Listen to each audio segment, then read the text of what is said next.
ستي قاف عين. سلام يا جدع للقطاع العام. طبعا من قدها. بقى لما نتخرج ونشتغل هنقدر نركب زيها كده عربية، ولا نغير كل يوم فستان؟ خلينا في الهم اللي احنا فيه. نحط حامض الزفتيك على اكسيد الهبابيك يطلع ثاني اكسيد الزفت وهبابيك. صباح الخير يا انسه سوسن. بونجور نبيل. اهلا يا سوسن. حط كله على كله، حط كله على كله، رج كله مع كله. ايه اللي بتعمله ده يا زغلول؟ ما انا لازم الاقي اي حاجه تتحط مع اي حاجه، تترج مع اي حاجه، تطلع ده. نعم. امال ايه؟ فايده العلم يبقى ايه اذا ما كانش خلصني من الفقر اللي انا فيه ده؟ انت مش هتبطل الكلام بتاعك ده، مش هبطل لما اطلع ده. يخرب بيتك، شفت جنون الذهب بتاعك بيعمل ايه؟ كله يجري.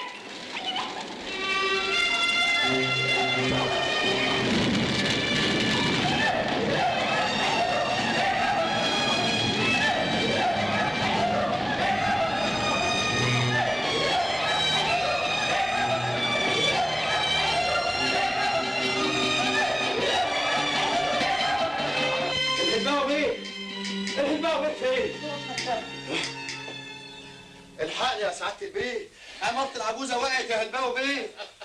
ومالك مخضوض كده يا جدع؟ ايه ده؟ اقعد ازاي يا سعاده البيه؟ ده انا المقاوي، سعادتك هتطلع منها زي الشعره من العجينه وانا اللي هروح في داهيه يا سعاده البيه.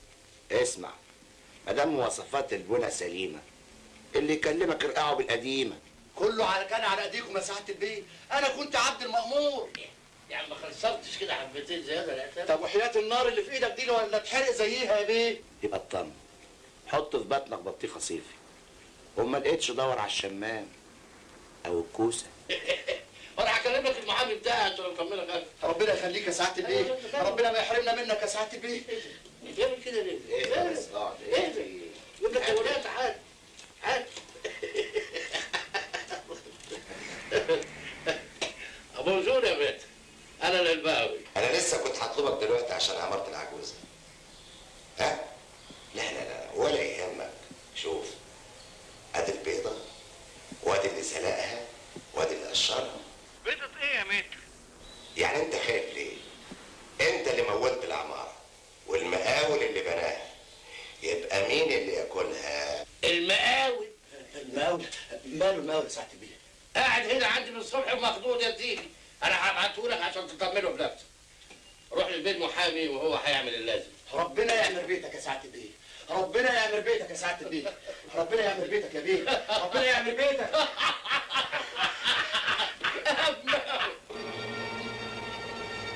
عارفه يا احلام ايه اللي دخلني كليه العلوم؟ جمله قريتها لنجيب محفوظ: عندما نعي مسؤوليتنا اتجاه الملايين فاننا لن نجد معنى للبحث عن ذواتنا. ومن ساعه ما قريت الجمله دي قررت اوهب حياتي للعلم واعمل حاجه تفيد الناس، ولقيت مشروع ورد النيل. بس ورد النيل بيضر مش بيفيد، ده حتى بيعطل الملاح. صح، وعشان كده بنعدمه وهو ده الغلط. يعني ايه؟ ثبت ان ورد النيل فيه لحمه. نعم. انت تجنن، ايه اللي بتقوله ده؟ انا بتكلم جد، ورد النيل فيه بروتين زي اللحمه تمام.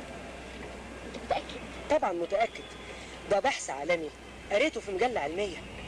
من النهارده هتكون رسالتي في الحياة اني اكتشف اسهل وارخص وسيلة لاستخراج البروتين من ورد النيل. وانا معاك، اوعدك اني هقف جنبك زي ما عملت ماري كوري مع جوزها بيير كوري. يعني مش هتقفي جنبي الا لما نتجوز؟ فشل، انا واقفة معاك من دلوقتي.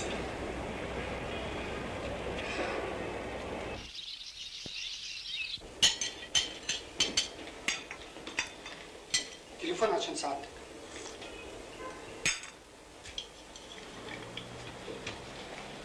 الو، اهلا اهلا. طياره بيروت النهارده. طيب اتصرف انت لغايه ما اجيلك.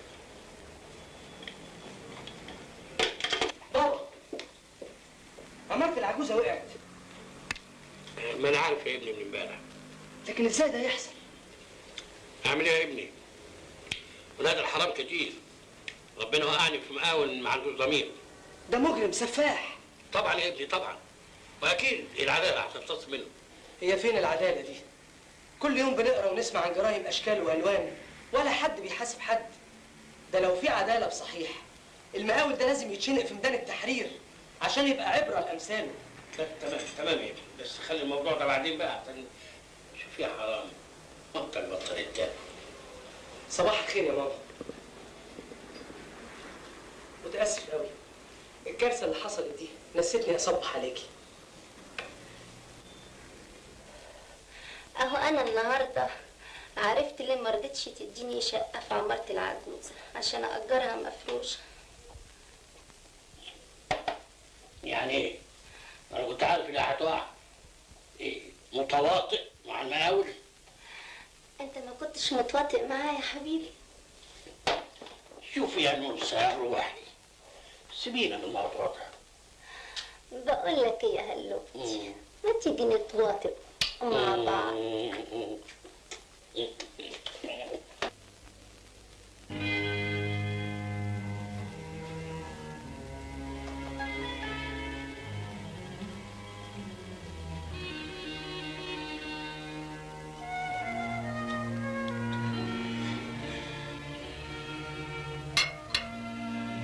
انا اذنك يا ماما اروح اذاكر لي شويه. تصبح على خير. ادي البوسه بتاعت احلام وادي البوسه بتاعتي.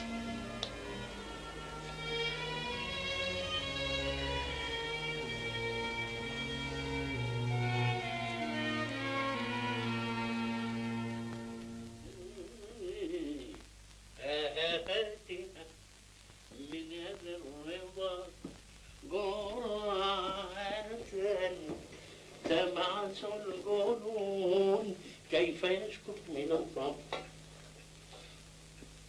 نبيل انت بتذاكر لغايه دلوقتي؟ ده الفجر قرب جدا يا ابني. الامتحان قرب يا بابا، ادعي لي.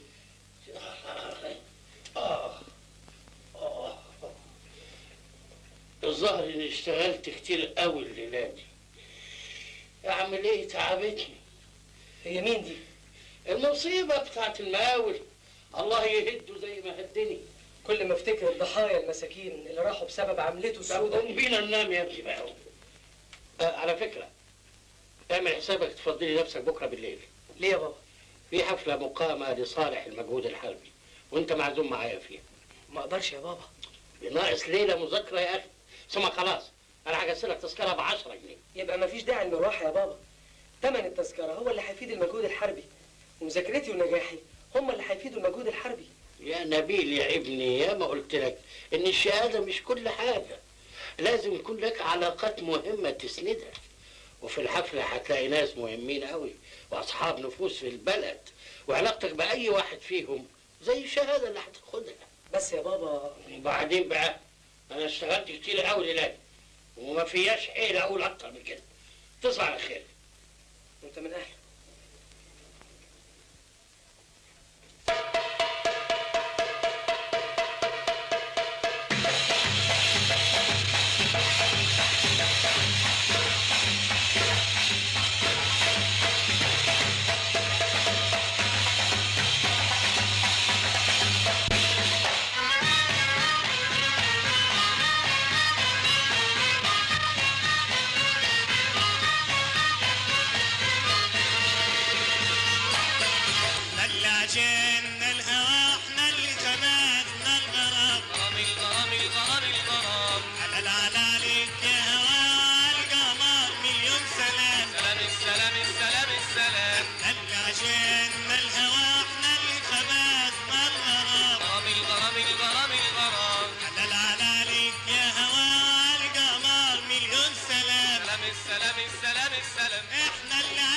كفايه ان الواحد يتعرف لشخصيه زي دي تبقى البلد كلها تحت امره.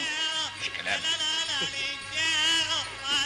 اضحك، بكره الايام هتثبت لك ان كلامي صح. يا قمر يا قمر يا قمر يا قمر يا قمر، احنا اللي عجبنا الهوى واحنا خلقنا الغرام. طب احنا اللي عجبنا الهوى واحنا خلقنا الغرام. حلال عليك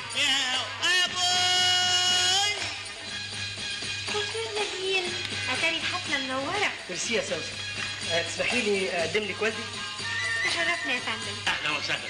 زميلتي في الكليه يا بابا، الانسه سوسن حسن ادري. حسن بيه ادري؟ يا اهلا وسهلا. ده شرف عظيم ان نبيل ابني يبقى زميل حضرتك. العفو يا فندم، انا اللي ليا شرف اني اكون زميله نبيل في الكليه، ويبقى لي شرف اكتر لو تسمحوا اعرفكم بابي ومامي. ده الشرف لينا. اتفضل يا فندم. يا اهلا وسهلا. بنت باين عليها مياله ليك، باين عليها بتستلطفك. اوعى تضيع الفرصه دي من ايدك. بس الحكايه دي مش على بالي يا بابا. ما التهاونات بقى بحيث انت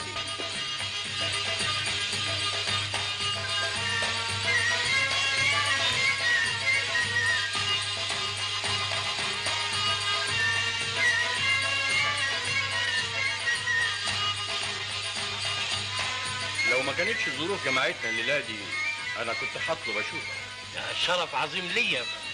تؤمر سعادتك بخصوص موضوع العماره اللي وقعت.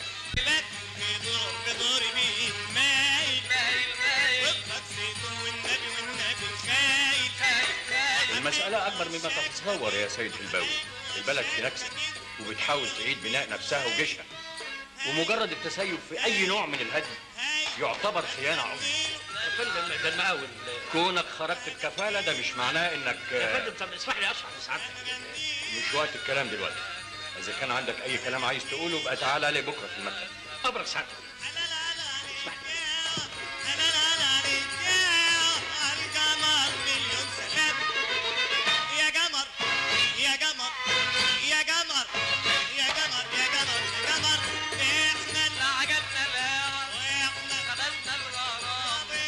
سبتها ليه؟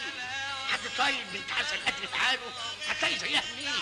بس يا بابا. بس بقى بلا بابا من الزبد.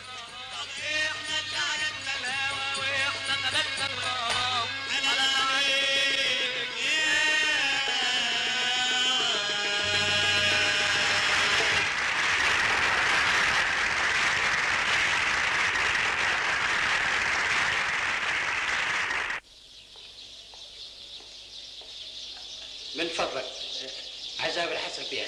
اتفضل. حسن بيه. في ميعاد سابق يا فندم؟ لا هو ادي افوت عليه. مين حضرتك؟ انا الباب. لو سمحت البطاقه.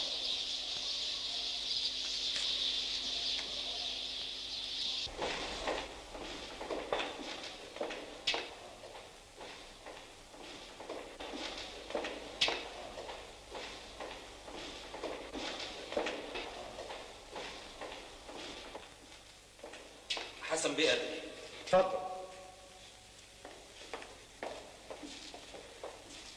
انا اسف يا هلباوي بيه، حسن بيه ادري مش جاي النهارده. معلش انا هطلب من سعادتك انك تتكرم تاني وتشرب بكره. اهلا. الو. ايوه سعاده البيه، حسن بيه ادري مع سعادتك يا فندم. لحظه واحده. اصل اجنده المواعيد النهارده مزدحمه، وانا عاوز ادي لسعادتك فرصه لمقابله طويله. اصل بيني وبين سعادتك سمعت كلام بخصوص عرض موضوع العماره على مجلس الامه. طيب اسمح لي يا استاذ احمد السويفي. طب اسمح لي يا احمد تديني فرصه قبل بكره عشان اوضح له موقف. الو. لحظه واحده يا فندم. خدمه تانية يا هلباوي بيه؟ لا منتظر عشان اسلم على سعادتك. طيب يا فندم، مع السلامه. مع السلامه يا فندم، مع السلامه، مع السلامه. ايوه يا فندم، انا مؤاخذه يا بيه. حسن بيه مع سعادتك يا فندم. ايوه يا فندم. يبقى بسرعه نبتدي اجراءات تحويل املاكك كلها لابنك نبيل. ده اللي انا جاي لك علشان تقابلني بعد ساعه.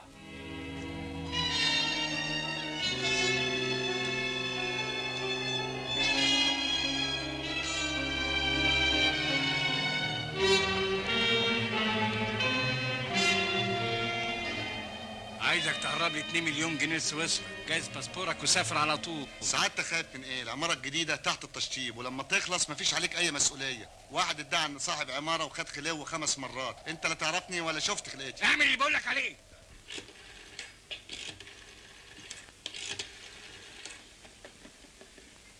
الو. اسمع، الغي رحله بيروت بتاع بكره. ليه يا هلباوي بيه؟ بعدين افهمك.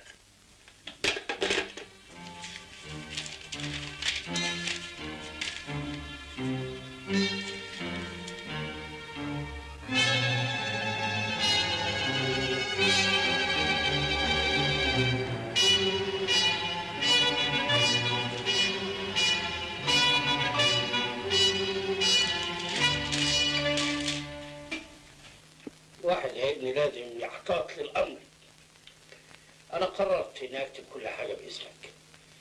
محدش عارف، يمكن لا قدر الله يحصل. ما تخافش من اي حاجه يا بابا، ان الله لا يضيع اجر من احسن عملا. صدق الله العظيم يا ابني، ولله الامر من قبل ومن بعد. ده شاء العمر يا ابني، انا كل قرش جمعته بعرق الجبين. انا ما اتولدتش يا ابني وبقي معلقه دهب، انا ابتديت من الصفر بشرف وامانه، واتلطمت كتير لحد ما بنيت نفسي. عايزني بعد التعب ده كله ما خافش؟ انا ما انساش لما الحكومه ابتدت تطمع في فلوس الناس اللي كونوا نفسهم وطلعوا قانون. من اين لك هذا؟ ايوه يا سعاده البيت، مراتي حلوه ولها معجبين كتير. طب خليني اشوفها عشان اتاكد من كلامك. انا عازمكم بكره عندي في العوامه. ايه اللي انت بتقوله ده؟ اكيد انت اتجننت. وفيها ايه يا حبيبتي؟ ما دام انا واثق انك شريف، محدش هيعرف الحكايه دي الا انا بس. ها؟ ايه رايك؟ مش احسن ما يحطونا تحت الحراسه يا حبيبتي وثروتنا كلها تضيع.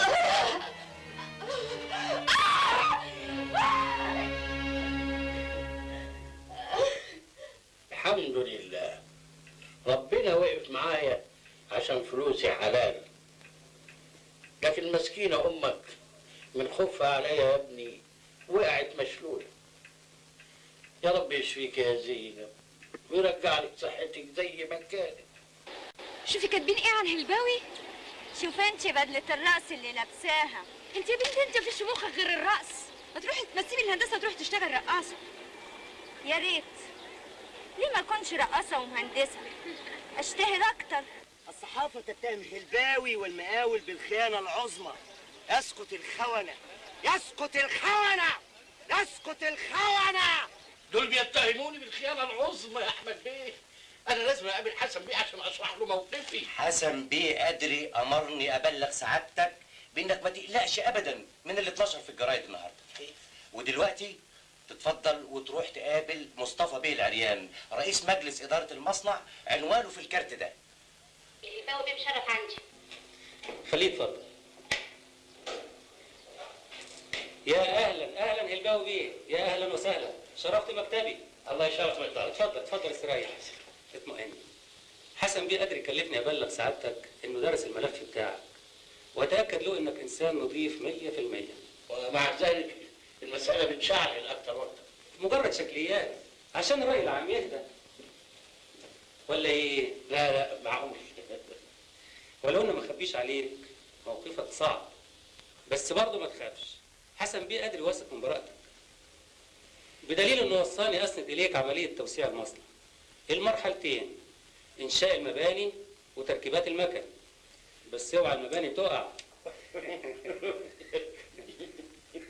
قلت ايه سعادتك؟ ده شيء يشرفني ويسعدني، بس ده المشروع مطروح في مناقصه. ادخل فيها. طيب ممكن اطلع على دفتر الشروط عشان اقدر احدد المبلغ اللي انا هبتدي بيه. اكبر عطا وصل لنا 200,000.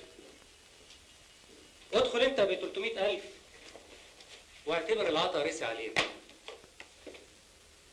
ما هي دي ميزه الجمله المعهوده، وللشركه الحق في قبول او رفض اي عطاء دون ابداء الاسباب. اتفق.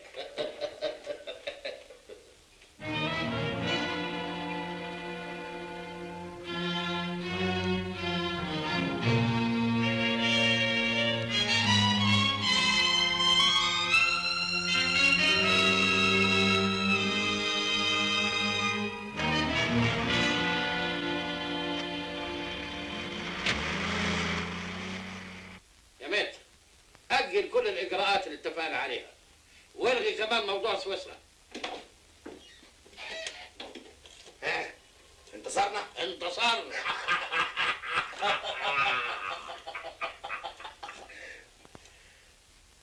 نوسة أنا جاي.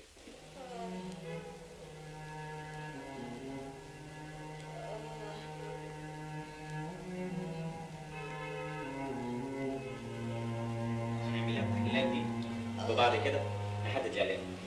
بس انت ما بتنامش من الالم يا دكتور. حاضر هكتب لها مسكن يا راعي. معلش يا حبيبتي، معلش يا ماما. دلوقتي تاخدي الدواء وترتاحي. شد حيلك امال يا نينا، انا هنزل اجيب لك الدواء وراجع حالا. اتفضل معايا يا دكتور.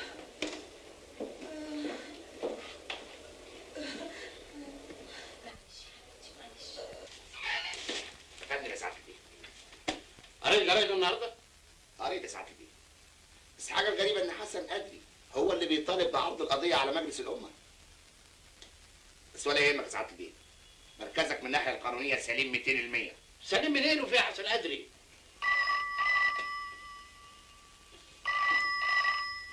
رد انت، يمكن انا مش موجود.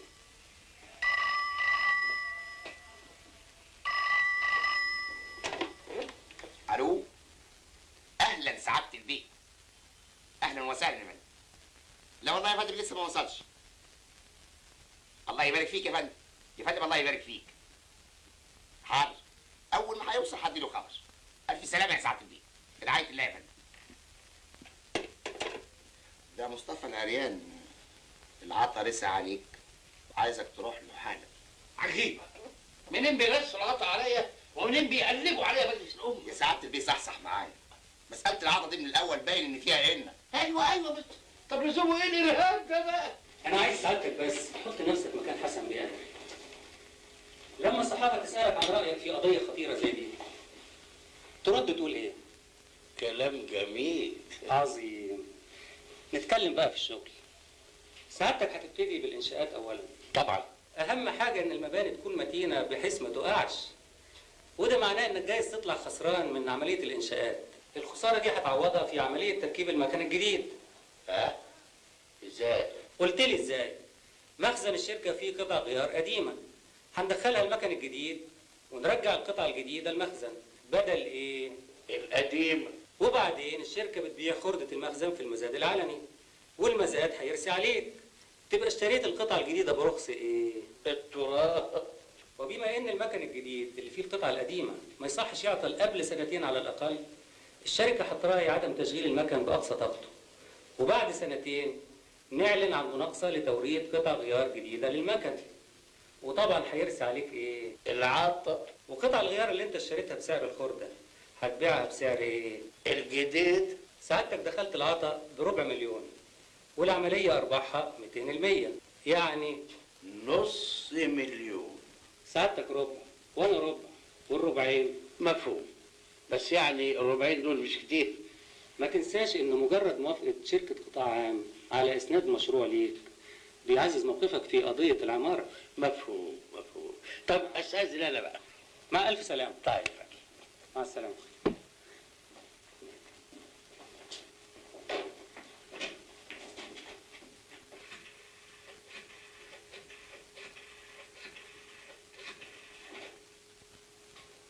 ساعة البيت كله تمام. برافو عليك يا مصطفى. وتم ايه في موضوع الجرارات مع عبد العزيز النبي؟ رفض يا فندم، مستكتر نسبة الربعين. طيب ابعت لي بكره رئيس لجنه الحراسات نحطه تحت الحراسه عشان يتربى. حاضر يا فندم. سياده الوزير وصل يا فندم. طيب مع السلامه انت يا مصطفى. اصل في موضوع عايز اناقشه معاه خاص بامن الدوله. اي خدمه تانية يا فندم؟ شكرا.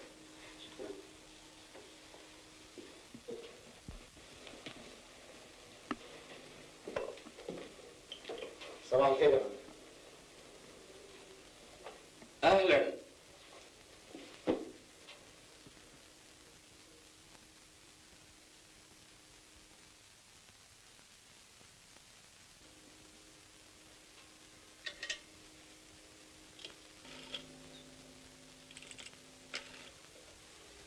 يا احمد بلغ المكتب الصحفي يمهد من بكره لتغيير الوزير اللي مشرف عندي. يا فندم انا عملت ايه؟ انا لما بعتك على راس البعثه لسويسرا كنت بعتك عشان ايه؟ عشان اتمام صفقة وايه تاني؟ يا فندم انا اودعت باسم سعادتك 1,000,000 جنيه في بنوك سويسرا. واودعت 1,000,000 جنيه باسم سعادتك كمان. كنت فاهم اني مش هعرف، مش كده؟ حسن قدري لما يبقى قاعد هنا في بيته يقدر يعرف كل حاجه بتحصل في مصر وبره مصر كمان. يا فندم انا متنازل عن كل نصيب لسعادتك في العمر. ده اقل ما يجب انك تعمله عشان تاخد درس في الشرف والامانه. مع السلامه. وتخرج من هنا على بيتك على طول. وبكره الصبح ما تروحش الوزاره. انت عيان. يا فندم انا صحته زي البوم.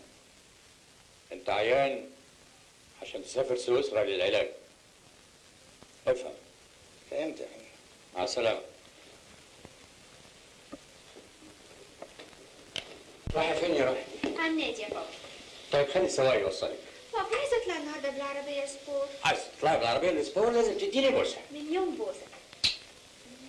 مع السلامه يا رايحه. الله يخليك.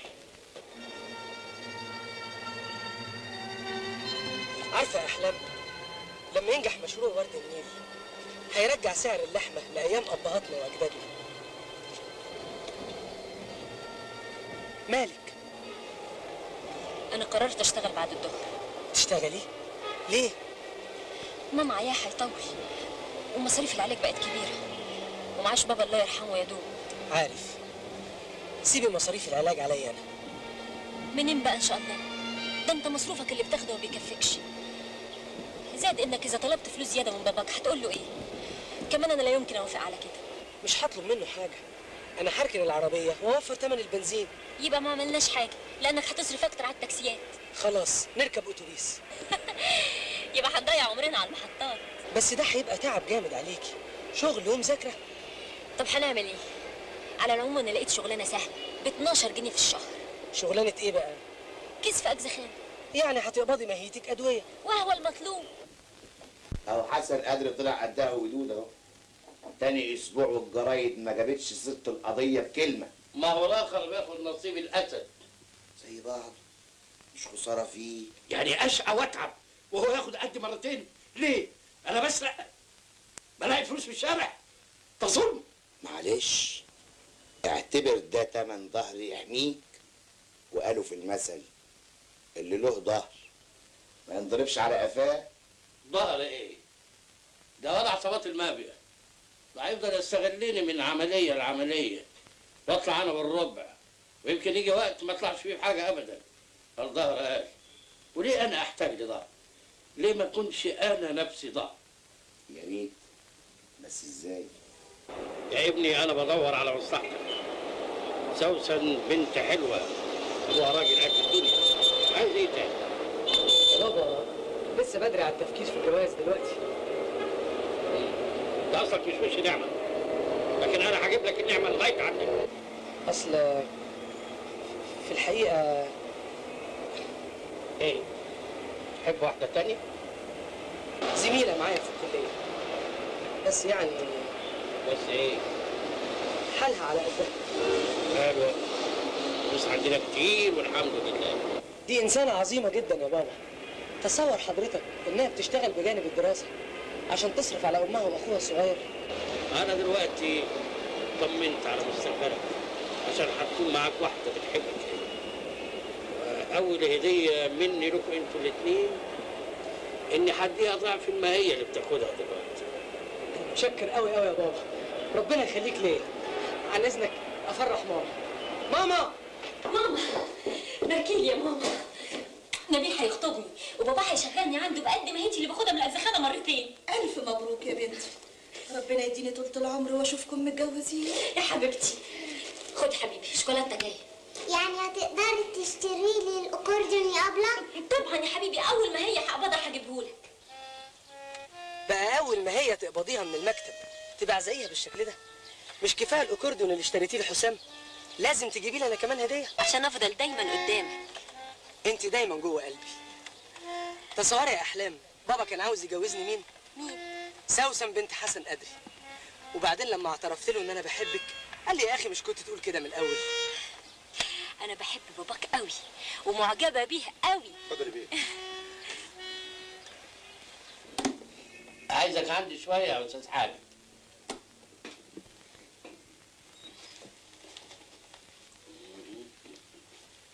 تحت امرك يا سعاده البيه. اقرا يا سيدي مكتوب كده. خير. يجب عدم صرف الادويه المسكنه للالم مثل الاوبتاليدون او الكودايين بدون روشته لأن مدمني المخدرات يستعملونها كبديل لرخص ثمنها وسهولة الحصول عليها. أظن دي صفقة مضمونة 100%. ها؟ أوكي.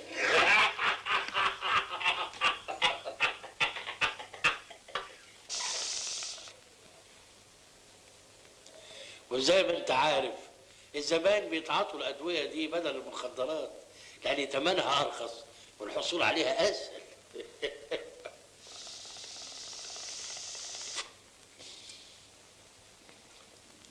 مفهوم. يعني وجود الأدوية في السوق يهز سعر المخدرات، وعدم وجود المخدرات يرفع سعر الأدوية. وأنا جمعت كل الأدوية اللي في السوق، وطبعا ما يصحش أنزل بيها السوق من غير ما تؤمر أنت بصفتك امبراطور المخدرات. واللي تؤمر بيه ماشي. ماشي، انزل انت، وطول ما رجلك في السوق انا هفضل بره. اتفقنا. وادي عربون خلو الرجل.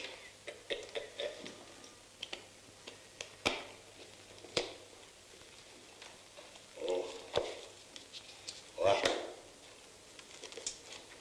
اثنين، الله، ما تاكل لك حته بسبوس عشان تراوش. ثلاثة.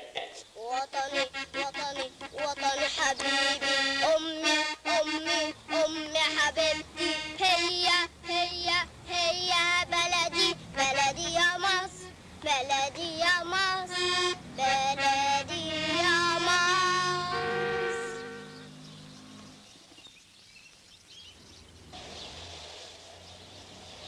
هي نبيل، عملت ايه؟ مفيش فايدة. لفيت كل الاجزخانات اللي في البلد، مفيش فايدة. أنا مش فاهم ليه ما بيمنعوش صرف الأدوية اللي زي دي من غير روشتة. أكيد في تخطيط لحرمان الشعب من كل ضروريات الحياة، حتى الدواء. طب وبعدين؟ دي ماما اخدت النهارده اخر حبايه، ومن غير المسكن هتفضل على صرخه واحده ليل ونهار. ما تحمليش هم، أنا هخلي بابا يبعت يجيبه من بره.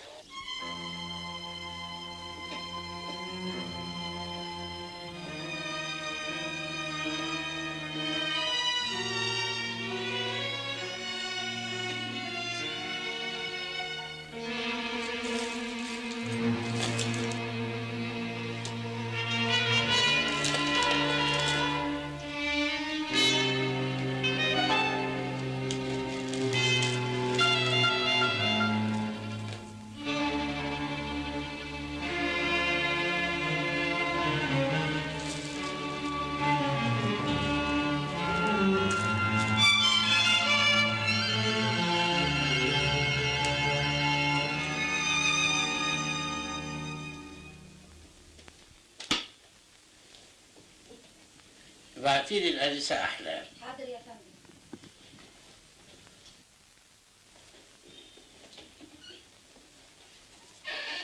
مساء الخير يا عمي. أهلا يا أحلام يا بنتي.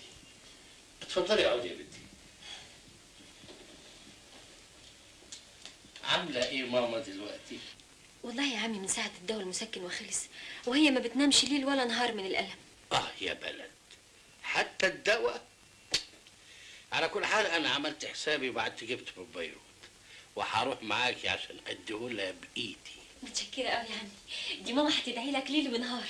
طيب لو سمحتي قبل ما تمشي تحطي الصندوق ده في الخزنة وتجيبي لي 1000 جنيه. حاضر.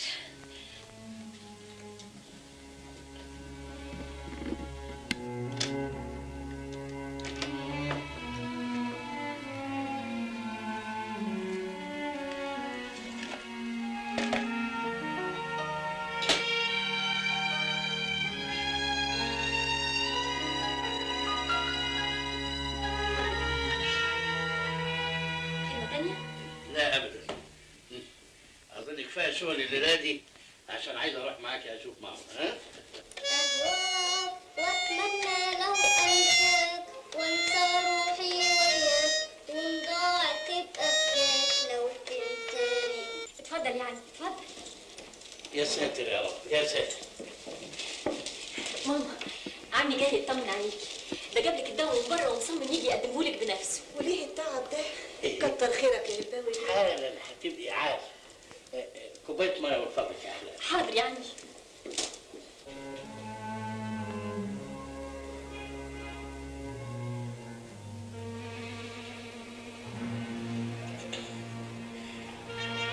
دي بقى صورة المرحوم. ايوه. يا كل دي أدوية بتاخديها؟ الله يكون في عونك، يجعلها بالشفاء.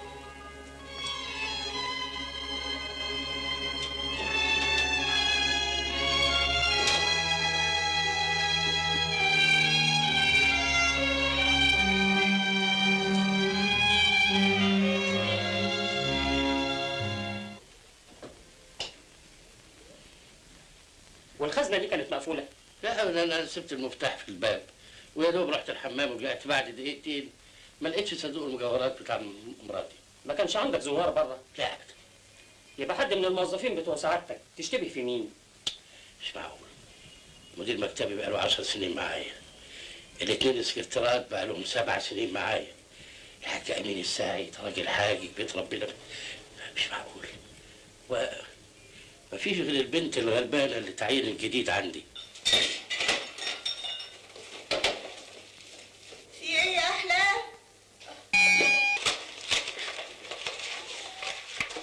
سيب الكورتيون بتاعي، سيب الكورتيون بتاعي. امشي اقدر اشرب ايه؟ انت واحد دي طريقه تفتيش. ما تخافيش يا انسه، ده اجراء لابد منه. ما لناش حاجه يا فندم. فتشوا الاوضه دي. لا انا مش عارف الاوضه دي ماما عيانه. فتشوا بالراحه.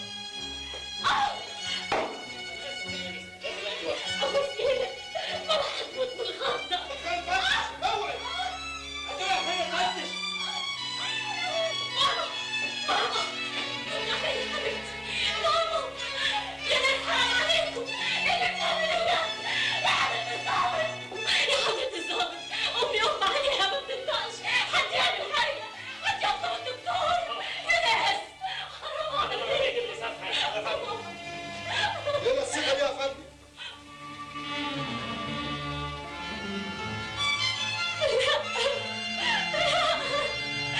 مش حاجتي مش حاجتي. وديتي علبه المجوهرات فين؟ صدقوني ما اعرفش عنها حاجه. امال المجوهرات اللي لقيناها عندك واللي ثبت انها ملك الهلباوي ايه اللي جابها في درج التسريحه بتاعتك؟ ما اعرفش. شوفي يا انسه، اللي واضح انك اتصرفت في العلبه وفي بقيه المجوهرات، وده في عرف القانون جريمه تبديد عقوبتها الحبس. قلتي ايه؟ الانكار مش من مصلحتك، الاعتراف هيخفف عنك العقوبه. اعترف بايه؟ انا لحد دلوقتي مش مصدقه حاجه باللي بيحصل. انت حره. امرت النيابه بحبس المتهمه احلام ابراهيم صالح 4 ايام على ذمه التحقيق.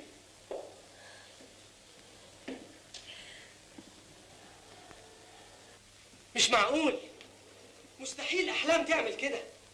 لا يمكن اصدق ان احلام تسرق. انا يا ابني لا يمكن اصدق، انما نعمل ايه؟ الادله كلها بتقول كده. لقوا العلبه في بيتها وعليها بصماتها وعلى باب الخزنه. كده برضه يا احلام.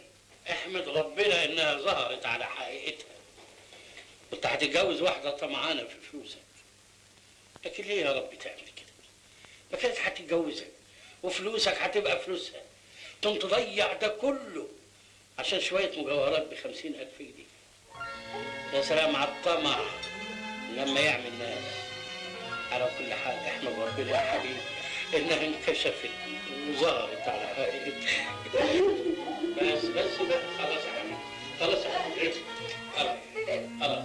ما دام بتحبها للدرجه دي انا مسامحها، وهقول للنيابه ان انا متنازل عن القضيه. بس هي بقى ترجع بقيه المجوهرات والحاجه عشان يبقى فيها ابني مبرر لهذا التنازل. مش كده ولا ايه؟ مش كده يا حبيبي؟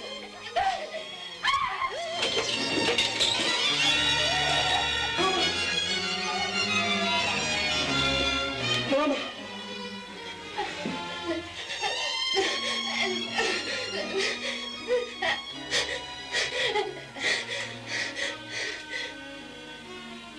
ماما ماما ماما.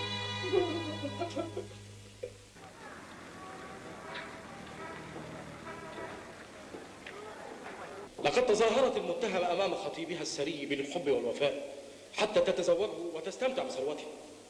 ثم سنحت لها الفرصة لتحقيق غرضها بطريقة أسرع وأضمن. إذا كانت الأدلة كلها تدين المتهمة فأنا ألتمس من عدالة المحكمة أن تخفف عنها العقوبة إلى أقصى حد، باعتبار أن الجاني هنا مجني عليه. إنها ضحية، مثل من مئات الأمثلة للطالبة الفقيرة التي تقهرها مظاهر الطرف والرفاهية لدى زميلاتها من بنات الطبقة الغنية. ما تصدقيش ما تصدقيش. حكمت المحكمة حضوريا على أحلام إبراهيم صالح بالحبس 6 شهور مع النفاذ.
بالعكس ده بيسلم عليها قوي وبينقرها من هنا ومن هنا. ايه؟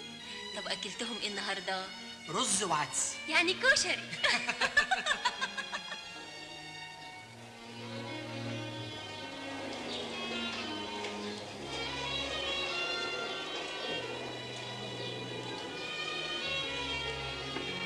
يا ترى ماما ما بتسألش عليا ليه؟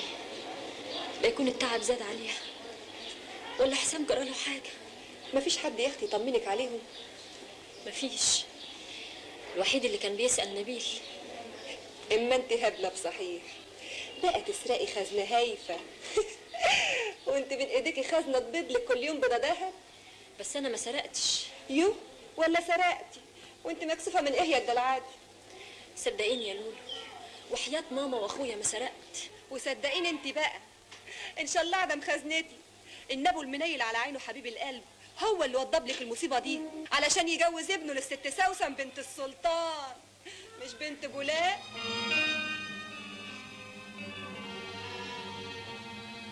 تصوري يا احلام بابا كان عاوز يجوزني مين؟ سوسن بنت حسن قدري.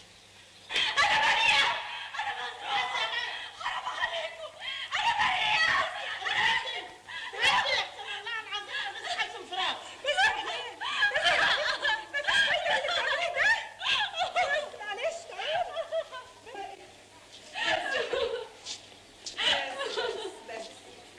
بس يا اختي هو هيبقى حبسه وكبسه.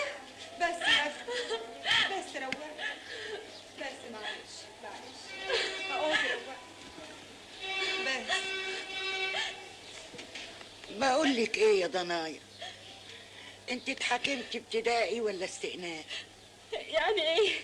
كبدي يا بنتي، باين عليكي خام وعلى نياتك. قصدها يعني اتحاكمتي مره واحده ولا مرتين؟ مرة واحدة. خلاص يا ضنايا، دلوقتي تقدري تعملي استئناف وتطلبي التحقيق من اول وجديد. صحيح. والله يا بنتي انا من حكايتك مقتنع انك بريئه، بس انا ليا نصيحه، مفيش فايده من الاستئناف. ليه؟ القضيه بتاعتك وراها عظمه كبيره، راجل نابو ازرق. احنا يا بنتي عايشين في عهد الغابه. يعني افضل هنا من غير ذنب؟ سلمي امرك لله، وهي الايام بتمر بسرعه.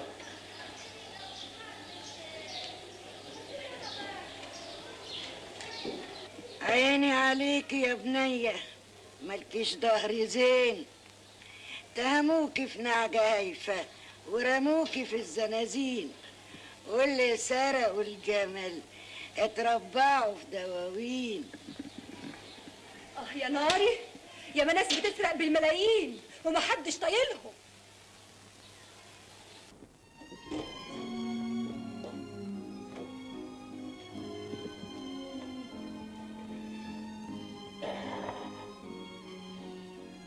بعدين يا نبيل، لا بتذاكر ولا بتروح الكلية، ودي آخر سنة يا ابني.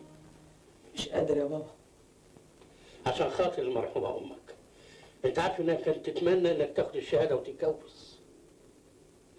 إلا قول لي يا نبيل، ما بتشوفش سوسن؟ سوسن ما بتحاولش تتصل بيها ولو مرة واحدة؟ لا. إيه يا ابني؟ أنت بنت أصيلة وحلوة وشبعانة وأنا أؤكد لك لو كانت المرحومة أمك عايشة كانت حبيتها أكتر من المجرمة أحلام دي. أرجوك يا بابا بلاش السيرة دي. عارفة يا أحلام إيه اللي دخلني كلية العلوم؟ جملة قريتها لنجيب محفوظ، ومن ساعة ما قريت الجملة دي قررت أوهب حياتي للعلم وأعمل حاجة تفيد الناس. الله، أنت نويت تطلع دهب ولا إيه؟ ألماظ يا مجنون. أبوس إيدك فهمني إزاي؟ ده أنا لغاية دلوقتي مش عارف أطلع صفيح.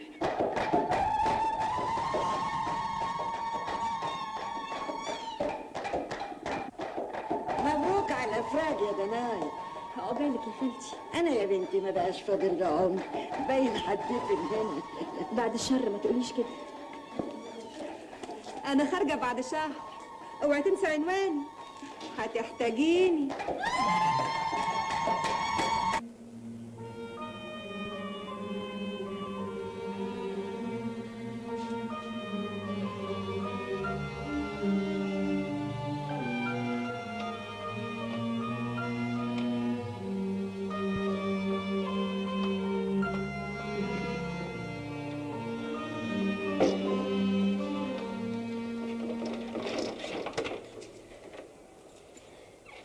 انت مين؟ وازاي بتفتحي الباب؟ والمفتاح ده جبتيه منين؟ انت لازم حراميه. انا لازم اسلمك في البوليس. يا بوليس يا عرب حراميه يا هو يا ناس. ايه ست احلام دي بتفتح الباب دي حراميه. تعرفوا من بعض يا سيدنا الافندي، دي البنيه اللي كانت ساكنه في شقتك قبل منا. قبل منا؟ قبل منا يعني ايه يا خالتي ابو زيد؟ امي واخويا راحوا فين؟ جرالهم ايه؟ خير يا بنتي، خير يا حبيبتي. ابله احلام حسام يا حبيبتي، ادخلي يا بنتي ادخلي. ازيك يا حسام؟ وحشتني يا حبيبي.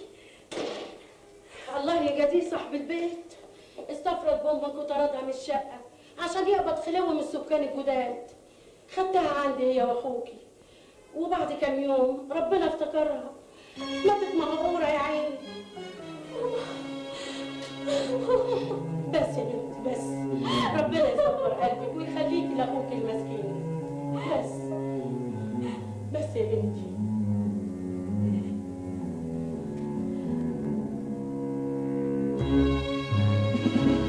مكان جديد ايه اللي كل شويه يعطل ده؟ يابا ده نص خرده. قلنا اسفلناكم. ما هي ارتجانا مصنع ابوهم. المصنع مصنعنا يا رجاله، ويستحيل نسكت على كده ابدا. احنا لازم نطلب التحقيق. والله وجه يومك يا مصطفى يا عريان، بكره يتعرف صحيح. يسكت الخونه. يسكت الخونه. يسكت الخونه. يسكت الخونه. يسكت الخونه. يسكت الخونه. يسكت الخونه. يسكت الخونه. يسكت الخونه. يسكت الخونه. يا سياده المحقق جنس العمال ده لازم يتشكم. لو سيبنا له الحبل على الغارب مش هنخلص. يا فندم انا مش فاهم قصد سعادتك. الحكايه انهم كل كام شهر يطالبوا برفع اجورهم. مش معقول كده. ميزانيه المصنع لا تتحمل. واذا مجلس الاداره رفض الاستجابه لمطالبهم يستخدموا سلاح الاشاعات والاتهامات الكاذبه.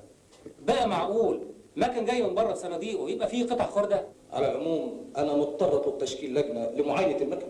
ارجوك تبعت اللجنه دي باسرع ما يمكن. دي مساله تمس شرفي شخصيا. ده يا فندم تقرير لجنة معاينة المكن في مصنع مصطفى بيه العريان.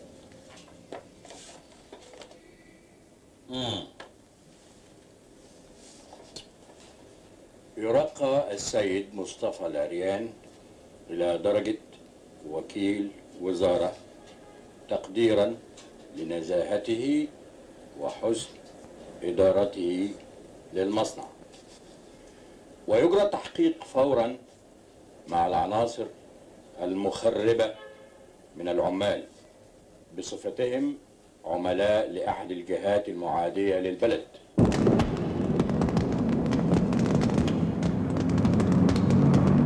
اقرا حريق المخزن يا جدع، الهلباوي حرامي الدواء.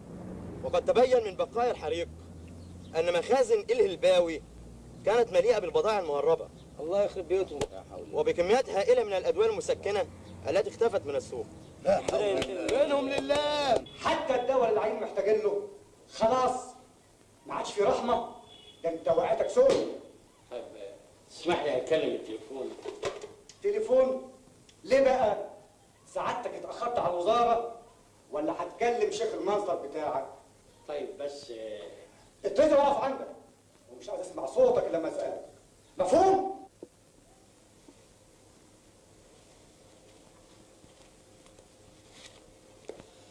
طيب ممكن تطلبني النمرة دي؟ مش كنت تقول من الاول كده هتجاوب ايه؟ انا تحت امرك. اتفضل هتجاوب ايه؟ قهوه ام شاويش. حاضر على اتفضل هتجاوب ايه؟ تحت امرك يا فندم.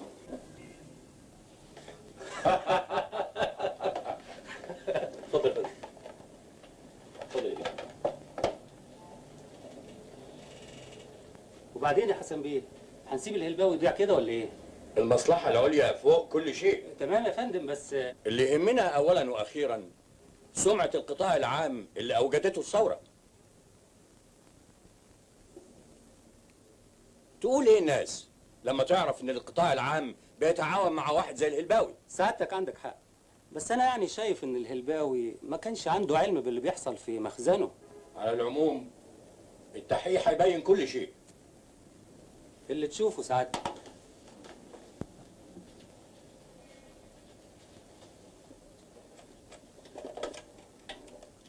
يا أحمد اطلب لي مدير مباحث أمن الدولة.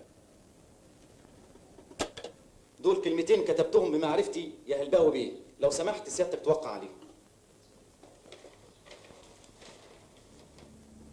امال الظابط الاول راح فين؟ راح في توكر يا سيدي علشان ازاي يتجرأ ويتكلم هلباوي وهو قاعد. امتى ربنا خلصنا من الوساخه دي؟ وايه حكايه الحبس الاحتياطي دي؟ مجرد شكليات يا هلباوي بيه، حسب التعليمات اللي جت من فوق.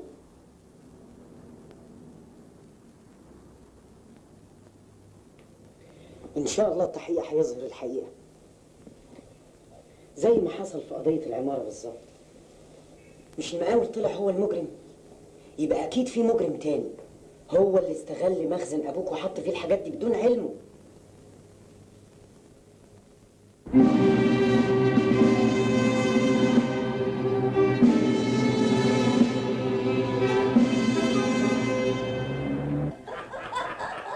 يا سلام يا جدعان، ده الحبس الاحتياطي ده طلع اخر منجاه عليا. يا خرابي الاوضه هنا بكام في الليل على الدار على كده؟ يا ريت يحبسوا لنا راخر يومين زيك يا المهم ايه اخبار جميل؟ ما جاش ظلم ليه لغايه دلوقتي؟ الله، وانت لحقت تقعد؟ زمانه جاي في السجن. انا خايف لا تكون عيت بصندوق المجوهرات فهيلاقي بقيه المجوهرات اللي احلام اتحبست متهمه بتبديدها، ساعتها هيعرف ان انا دبرت الحكايه دي عشان اخلص منه. ولا يهمك، زمانه ناسي، وده اسمه الكلام. المهم عملت ايه في صفقه الادويه؟ خدت نصيبك منها ولا لسه؟ ايه؟ طبعا احنا بنلعب.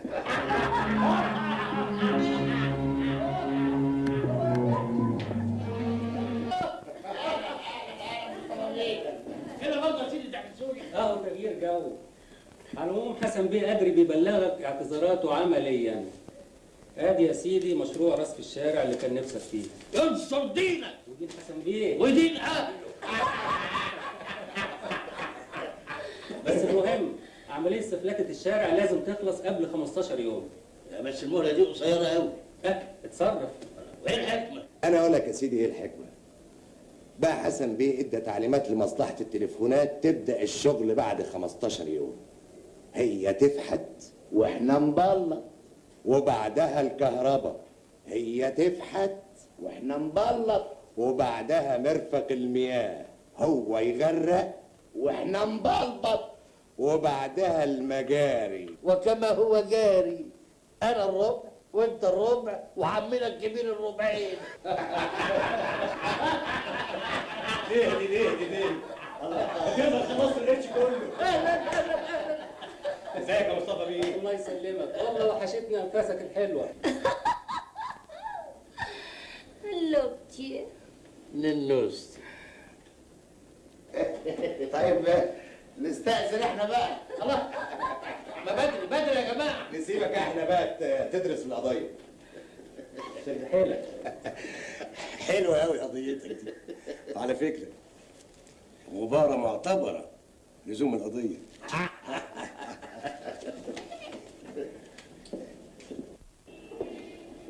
مش عايز زيارات خالص، عندي اجتماع عائلي مهم.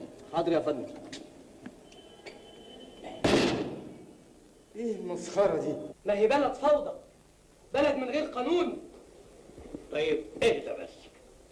ازاي سابوك بعد كل اللي عملته ده؟ وانا لو كنت مجرم كانوا سابوني؟ بلد سايبه، بلد كوسه.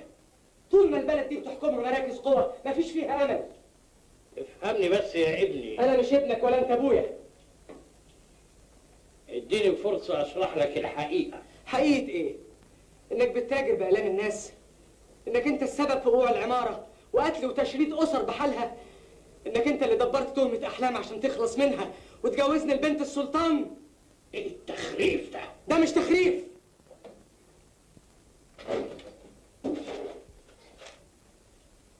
مش دي علبة المجوهرات اللي انت اتهمت احلام بسرقتها؟ ساكت ليه؟ ما تتكلم. قول انك جنيت على انسانة بريئة من غير ذنب، انك حرقت عليها قلب امها، انك حطمت قلب ابنك عشان جشعك واطماعك.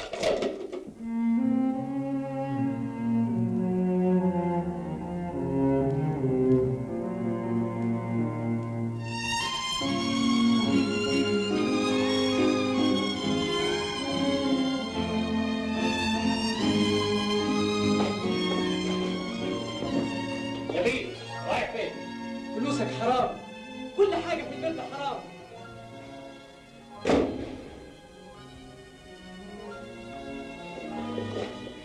كبدي عليه من يوم ما مشت هي واخوها وانا ما اعرفش عنهم حاجه. ما سابتلكيش عنوان، تليفون، اي حاجة؟ ابدا. طب متشكر. يا بيه امانه لو تلاقيهم تطمنا عليهم.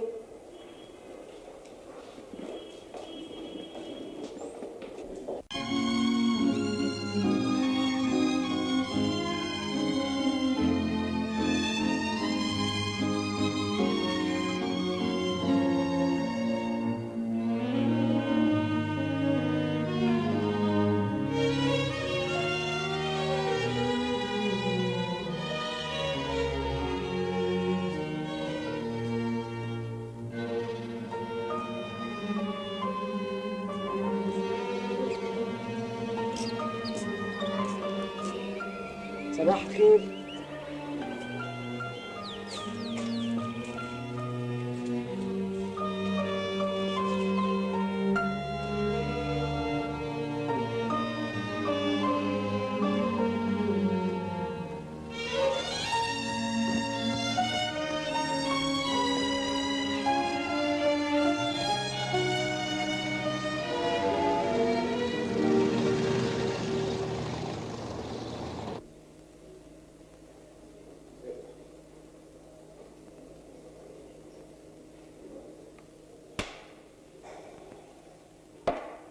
مالك يا نبيل؟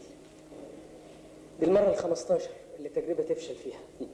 ولا يهمك، ورا كل عظيم 15 فشل عظيم. وانت الصادق، وراء كل عظيم امرأة عظيمة.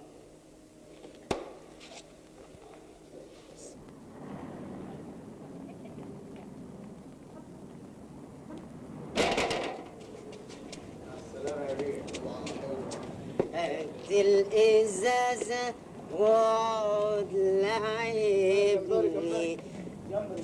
ايه ده بقى؟ مفيش حد في البلد يولع لي؟ هات الإزازة واقعد لعبني. تسمح تلعبني؟ قصدي تولع لي. مين؟ زغلول؟ مين؟ نبيل بالحضن يا ابو الملاذ. ايه ده؟ ايه اللي عمل فيك كده؟ دي حكاية طويلة أوي، طويلة. تعالى بقى ايه نقعد واحكيها لك. لا لا لا، نقعد فين؟ تعال نقعد في حتة تانية يا أخي. يا جدع خش، يعني أنت هتخش جهنم؟ تعالى بس، تعالى.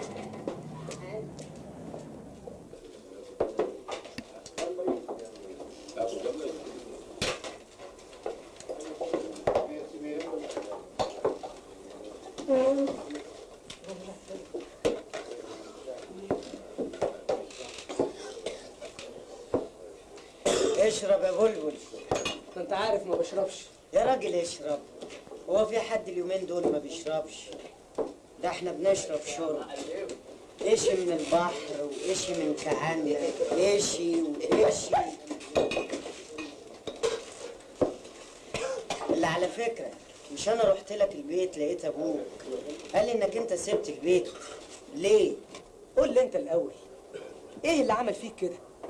ازاي ترضى نفسك تقعد في مكان زي ده وفي وسط ناس زي دول؟ الناس اللي هنا دول هم اللي بيحبوا البلد، بيسكروا عشان ينسوا اللي حصل لها. انما الناس اللي فايقين بره دول فايقين عشان يعرفوا يسرقوا. طيب عن اذنك. رايح فين؟ ما تسيبنيش لوحدي. انا زعلان زعلان يا نبيل. مش كان احسن لك تشتغل بالشهاده اللي انت خدتها؟ اشتغل؟ انا اشتغل قال.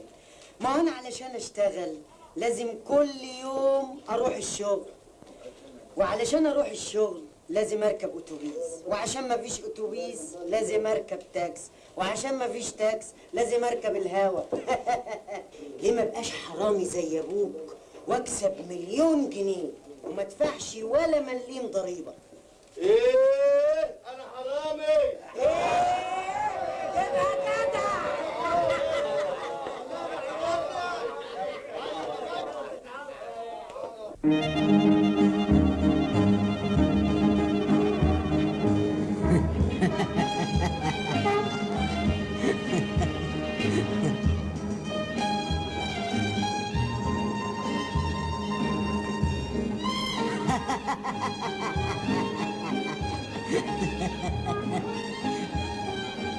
شايف يا اخويا بيجيبوا العربيات دي كلها منين؟ نفسي اسرق زيكم يا ولاد الحراميه. الله الله الله الله الله، مش دي البيت ابتسام؟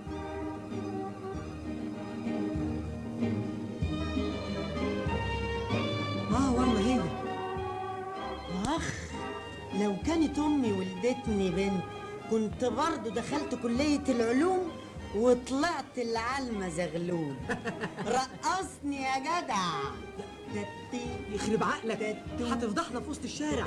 يلا بينا. طب سيبني بس لما الم النقطة. نقطة ايه يا جدع؟ يلا بينا.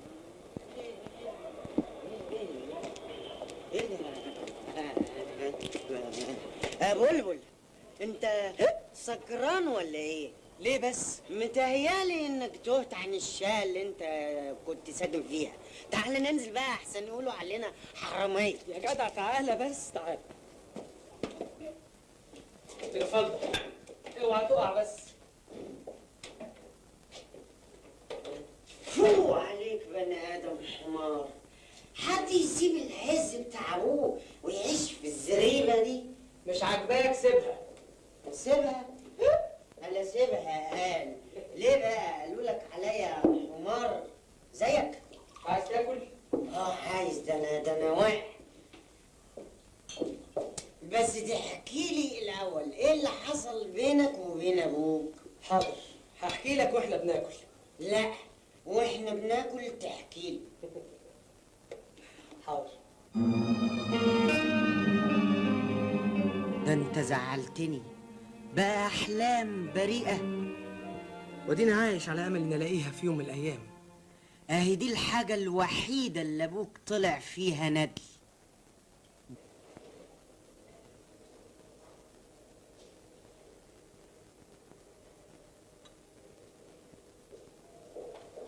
الحمد لله، فاضل تجربه واحده ومشروع ورد النيل يبقى حقيقه. الف مبروك ليك يا نبيل. قول مبروك لكل الناس اللي عندهم انيميا من قله اللحمه.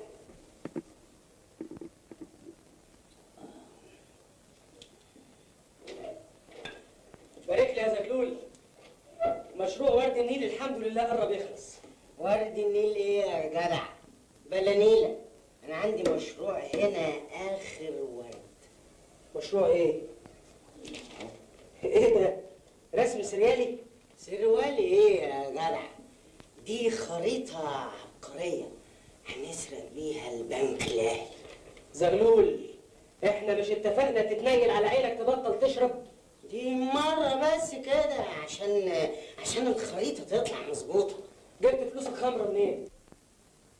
أصل أنا بقى قعدت أفكر، يا واد تطبخهم وتاكلهم أنت وأخوك نبيل وبعد ساعتين تجوعوا تاني، ولا تبيعهم وتعمر الطاسة وترسم الخريطة اللي تشبعنا العمر كله.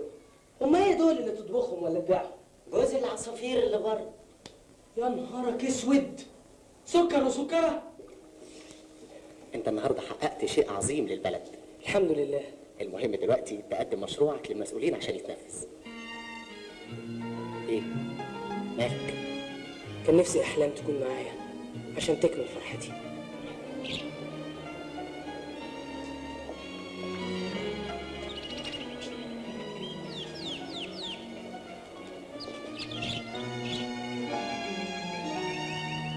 زغلول زغلول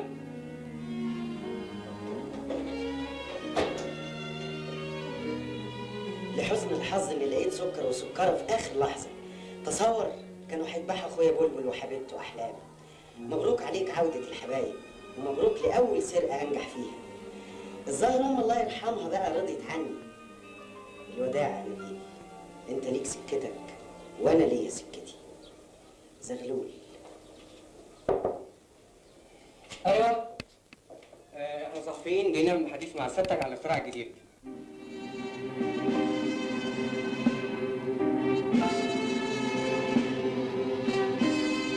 ايه يا استاذ التخريف اللي انت ناشره في الجورنال ده؟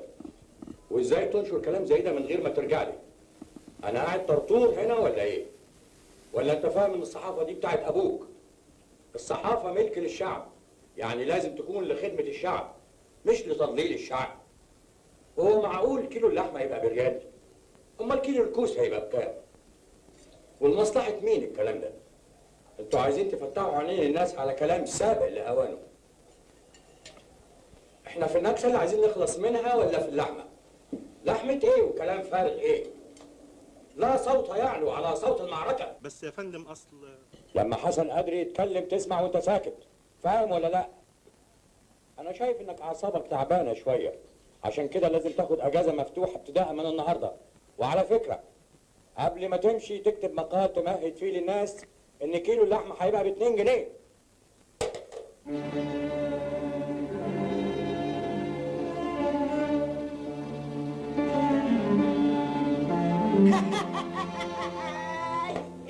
واحد ما شافش اللحمه شاف ورد النيل اتجنن.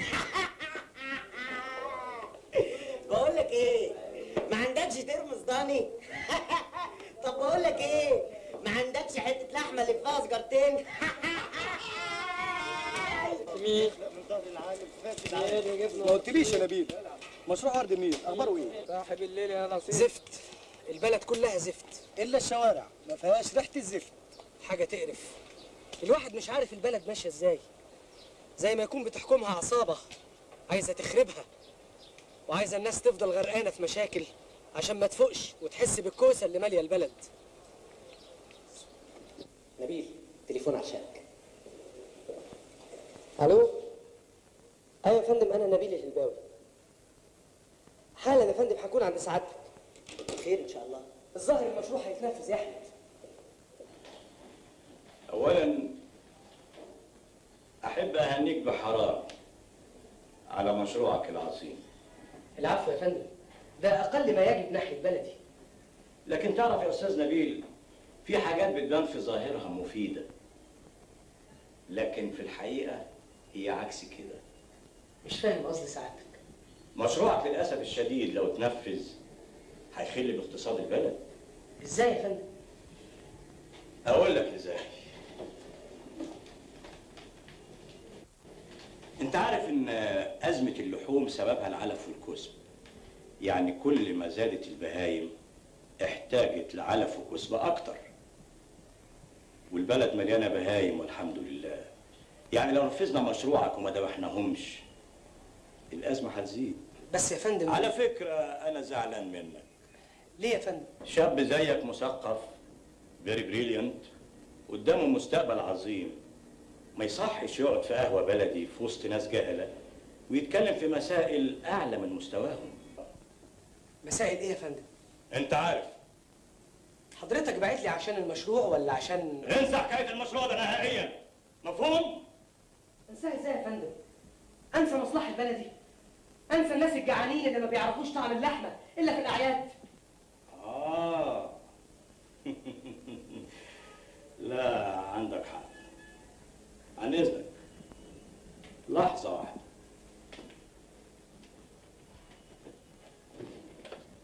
الو، ابعت لي اللي عندك.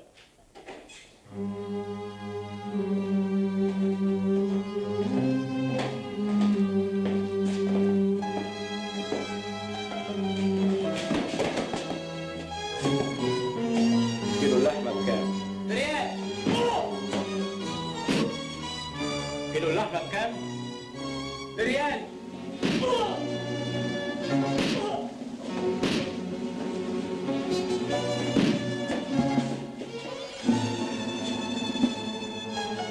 كيلو اللحمه بكام؟ شوف يا سعادة البيه، تحب سعادتك الكيلو يبقى بكام؟ قول انت. 5 جنيه كويس؟ لا ده يبقى فطيره. 2 جنيه كويس. كتر خيرك يا سعادة البيه. حد طايل؟ ده مؤقتا علشان الناس ظروفها تعبانه شويه. لما تتحسن حالتهم نرفع السعر. كلك نظر يا سعادة البيه، كلك نظر.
بابا سامحني يا بابا، أنا اللي كنت غلطان. طب بس يا ابني بس، الحمد لله ان ربنا هداك. خد في ايدك يا ابني، خد في ايدك تناسب اكبر عظمه في البلد، وانت اللي ضيعتها من ايدك. معلش، من هنا ورايح هسمع كلامك وهعمل كل اللي تقول عليه.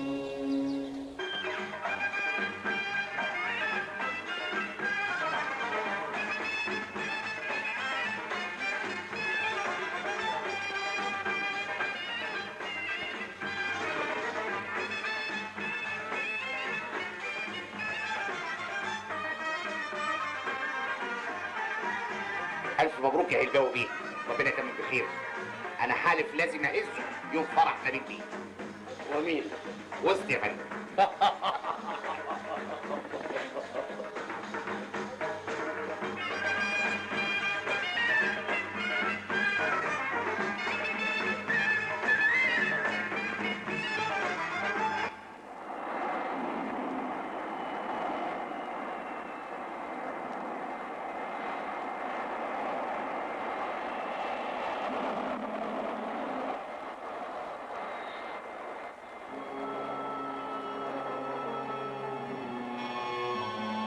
ياه، الصناديق دي تقيلة قوي. أكيد فيها أسلحة. انصرنا يا رب. أسلحة إيه؟ ده في إشاعة بتقول إن فيها جهاز بنت حسن بيه قدري. هي النكسة اللي حصلها دي من شوية؟ طب وطي صوتك ما توديناش في داهية. ما أنا موطي أهو. شيل وأنت ساكت يا كلب منك لك. طيب يا نوسة، هكلمك بعدين عشان عندي اجتماع مهم. شفت بقى يا سيدي، جمرك المطار شادد حيله اليومين دول، وتجار الشواربي بيشتكوا من قلة البضاعة. بس دي مسألة مؤقتة بمناسبة حملة الجرايد على الجمرك، كلها يومين وترجع المسائل زي ما كانت واكتر شوية. بس احنا ليه نعتمد على البضاعة الأجنبية؟ انت عارف يا نبيل يا ابني ان المستهلك المصري بيفضل البضاعة الأجنبية على البضاعة المصرية. مع ان المنتجات المصريه فيها حاجات ما يقلش مستواها عن البضاعه الاجنبيه. بس عيبها انها مصريه ورخيصه كمان. يبقى نديها الجنسيه الاجنبيه ونرفع ثمنها، وبكده يبقى خدمنا الزبون اللي ما بيحبش يشتري الا من شارع الشواربي، وخدمنا منتجات البلد اللي ما حدش بيشتريها. منتهى الوطنيه والله. انت بتقول فيها يا بابا. الزبون لما بيشتري قميص امريكاني ثمنه 20 جنيه بيحس ان امريكا بلد محترمه، بلد متقدمه. ولما يشتري نفس القميص بس مصري وما يقلش عن القميص الامريكاني بس ثمنه 3 جنيه بيحس ان مصر بلد كحيانه، بلد متاخره. شفت ازاي قادر تفيد بلدك وانت معايا؟ بيقولوا في المثل ابن الوز عوام. ده ما طلعش عوام، ده طلع صاروخ. الظاهر اني اتحال على المعاش احسن. الظاهر كده يا بابا. بتقول ايه؟ انا مش قصدي يا بابا، انا قصدي تستريح شويه. ومين قالك ان انا تعبت؟ انا عايز اشيل عنك الحمل شويه. قمت اللي عتبك عليا؟ اصل الحقيقه في مساله كده مزعلاني من حضرتك قوي. مساله ايه؟ ازاي تسمح لحسن قدري انه يطلع بنصيب الاسد من عمليه المصنع؟ اعمل ايه يا ابني؟ ما انت عارف يا ابني قوه ونفوذ حسن قدري. طز. زمان كانت السلطه اقوى مننا، دلوقتي احنا بقينا اقوى من اي سلطه في البلد. كلام ايه اللي بتقوله ده يا ابني يا نبيل؟ الانسان لازم يعرف حدوده. انا بقى عارف حدودي كويس قوي، وبعد اذنك يا بابا سيبني انا اتصرف مع حسن قدري في المساله دي.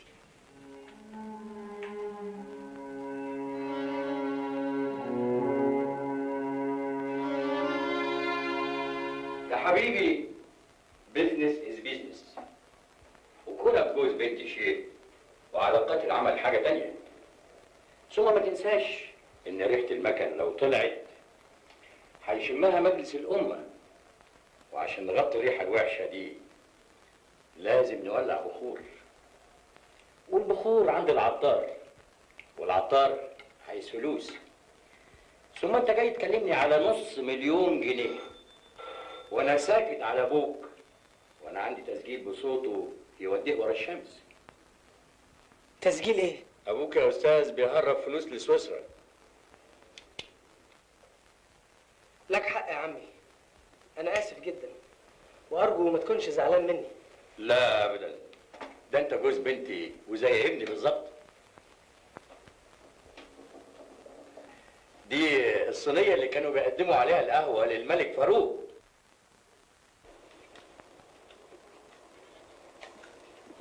مين قدك يا عم؟ وصلت ونسبت اكبر مركز قوه في البلد. والله فيك الخير انك افتكرتني. عيب تقول كده يا ابو الزغاليل، ده انت صديق العمر، اخويا واكتر من اخويا. تعيش يا ابو البلابل. والله انا ياما فكرت اجيلك واطلب منك تشوف لي شغلانه عندك، وانا جيت لك عشان كده. الذم صحيح. ادي 500 جنيه وال 500 التانية لما تتم العمليه. ايه؟ عايز ال1000 جنيه كلها مقدما؟ مفيش مانع. اخصى عليك يا نبيل، يعني كمني غلبان ومش لاقي اللضا عايز تشتريني بالفلوس؟ معلش، الله يسامحك. انا عشت السنين اللي فاتت دي احلم باني اكسب ال1000 جنيه دول باي شكل، باي طريقه، اكسبهم بالسرقه، بالاكل. لكن في العمليه اللي انت بتطلبها مني دي يستحيل اخد مليم واحد، ده عمل وطني. انت لسه سكران ولا ايه؟ انا عمري ما كنت فايق زي دلوقتي. انا بس بلوم نفسي عشان ظلمتك، وافتكرتك نسبت حسن قدري عشان تتمتع بنفوذه. اتاريك دخلت عرين الاسد عشان تتمكن كويس وتخلص البلد منه. بلد مين يا عم؟ قول يا باسط. يا بلد ابونا. لا يا نبيل، مش انت اللي تقول كده. انت بتحاول تغير جلدك لكن مش هتقدر. عايزني اعمل ايه اكتر من اللي عملته؟ انا بشر يا زغلول وطاقتي ليها حدود. ما تطلبش مني ابقى المسيح، وانت كمان ما تحاولش تعمل المسيح. يعني اعمل يهوذا؟ اعمل ما بدالك لحد ما تقوم ثوره تاني. ايوه تاني. الاخطاء كتيره قوي واكبر مني ومنك ومن كل الناس، ويستحيل تتصلح الا بثوره. وترجع لنبيل بتاع زمان، نبيل اللي بيحب بلده وعايز يخدم اهل بلده. وترجع انت لزغلول بتاع زمان وتطلع الذهب بالعلم مش بالفهلاوه. ده انا اطلع كنوز الدنيا كلها. بس امتى يجي اليوم ده؟ امتى؟ يجي وقت ما يجي، ولحد ما يجي لازم كل واحد يشوف نفسه ويأمن حياته بنفسه، ويفهم اننا عايشين في غابه الضعيف فيها بيندهس تحت الرجلين. انا لازم اقوى وابقى صاحب نفوذ، وادخل الاتحاد الاشتراكي ومجلس الامه والعب لعبه الكراسي. فاهم يعني ايه؟ فاهم، معاك حق. يا بلد، فيك حاجه محيراني. نزرع القمح في سنين يطلع القرع في ثواني. اهو كده، خلينا بقى مع القرع احسن. تحيا الكوسه حره.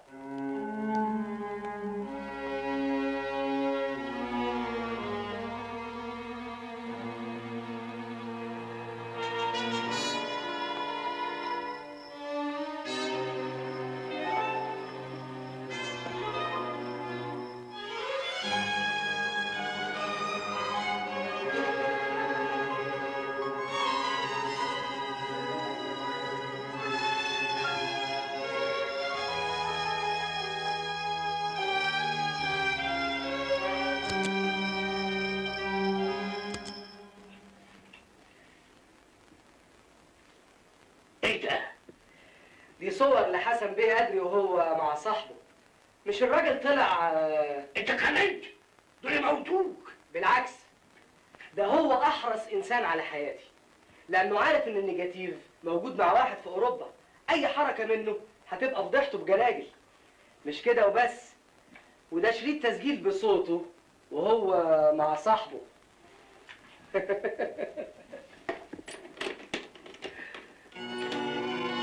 اتفضل. ايه ده؟ دي هديه بعتها لك حسن أدري، نصيبه مقدما من عمليه المصنع اياه، 250,000 كاش. وايه ده كمان؟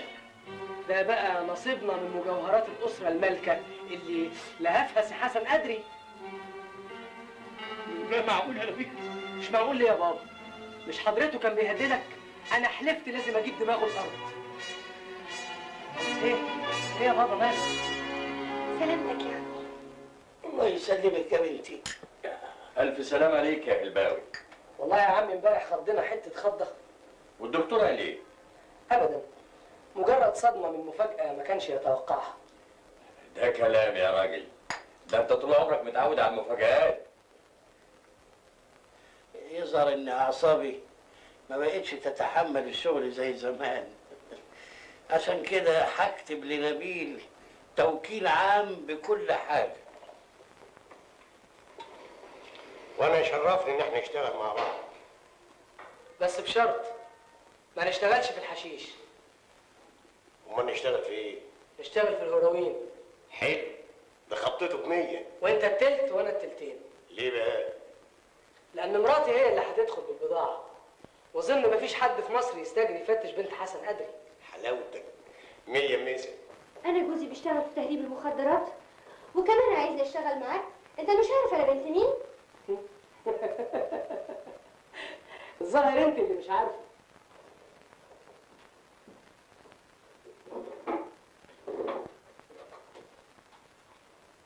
اتفضلي يا هانم اتفرجي على ابوك.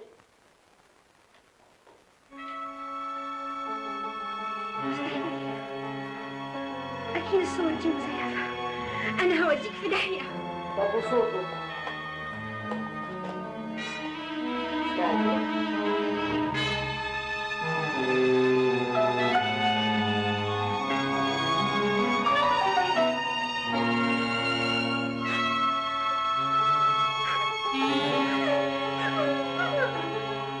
مش كده مراتي، خليكي جدعه زي ابوك. ابعد عني، يستحيل اعمل اللي انت عايزه. نعم، امال انا اتجوزتك ليه يا هانم؟ يعني انت ما اتجوزتنيش عن حب؟ لا، حب ايه اللي انت جايه تقولي عليه؟ سيف المجرم اللي زي كان لازم يتجوز واحده مجرمه زيه، كان لازم تتجوز احلام بتاعتك. خاصي ما توسخيش اسمها على لسانك.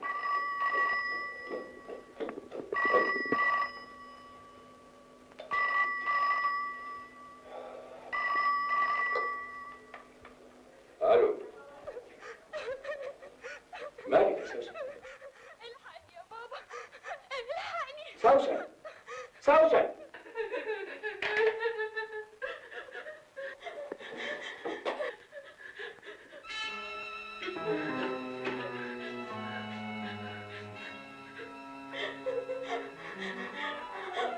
يا شاطر.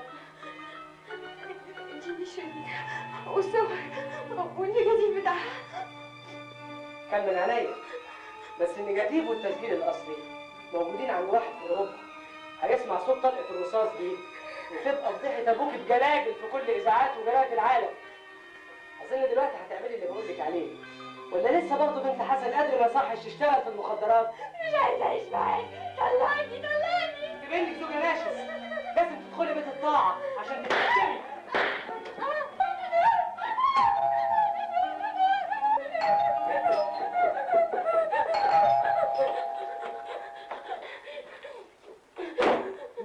الحقني يا بابا، الحقني يا بابا. في ايه؟ خلصني منه يا بابا. طيب حاضر.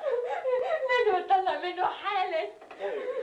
بس ايه ده؟ ايه اللي انت ماسكاه في ايدك ده؟ كنت عايزه اقتله، نفسي اقتله. تقتليه؟ تضيعي نفسك عشان ولد كلب زي ده؟ ده انا اوديه ورا الشمس. ازاي يا ولد انت تتجرأ وتمد ايدك عليها؟ انت فاهم ايه؟ الدنيا سايبه؟ مفيش رجاله يدافعوا عنها. رجاله؟ مساء الخير يا ابو علي. انت بالذات ما تتكلمش عن الرجاله.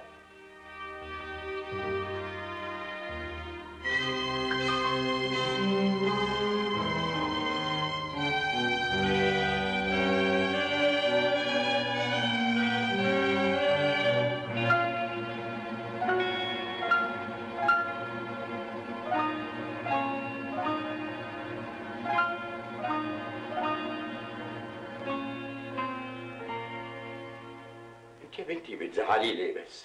انا زعلته. امال يعني هيضربك من غير سبب؟ ده عايزني اعمل حاجه يستحيل اعملها. يا بنتي ده جوزك ومن حقه الشرعي يعمل معاكي زي ما هو عايز. ده عايزني اهرب مخدرات. مخدرات؟ مخدرات. مش ده برضه حق الشرعي ولا ايه يا حسن بيه؟ وهي مالها يا ابني تدخلها في حاجات زي دي؟ هتدخل غصب عنها، وانت بنفسك اللي هتقنعها. طلعني منه حالا، انقذني منه. سكت ليه يا بابا؟ اقول له ايه بس يا بنتي؟ اعملي اللي هو عاوزه.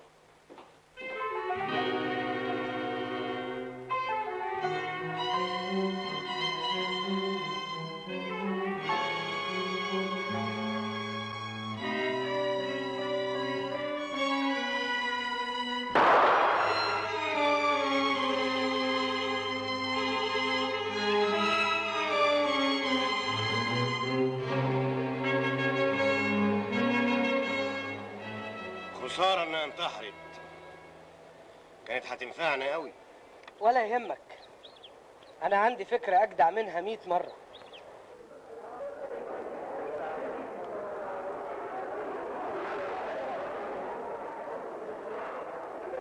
فين شنطة سيادتك؟ سيادتي ما معيش غير دي. طيب ممكن تفتحها؟ ممكن قوي قوي.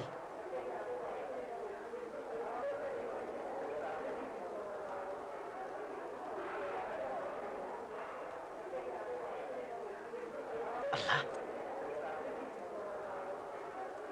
يا نهار اسود، اكيد الشنطه اتلخبطت مع شنطه واحد تاني. طيب هدي نفسك. اهدي نفسي ازاي؟ دي شنطتي فيها اوراق مهمه جدا، اجيبها ازاي انا يا دلوقتي؟ حضرة الحكاية بسيطة، تسمح لنا نشيل الشنطة دي في الأمانات، وأكيد الشخص اللي أخد شنطتها غلط هيجي يسأل عن شنطته. اعمل معروف، انا في عرضك. طمن. لا، من جهة الاطمئنان يا عم علي، مطمن جدا. لو سمحت ودي دي الأمانات. طيب اتفضل معايا.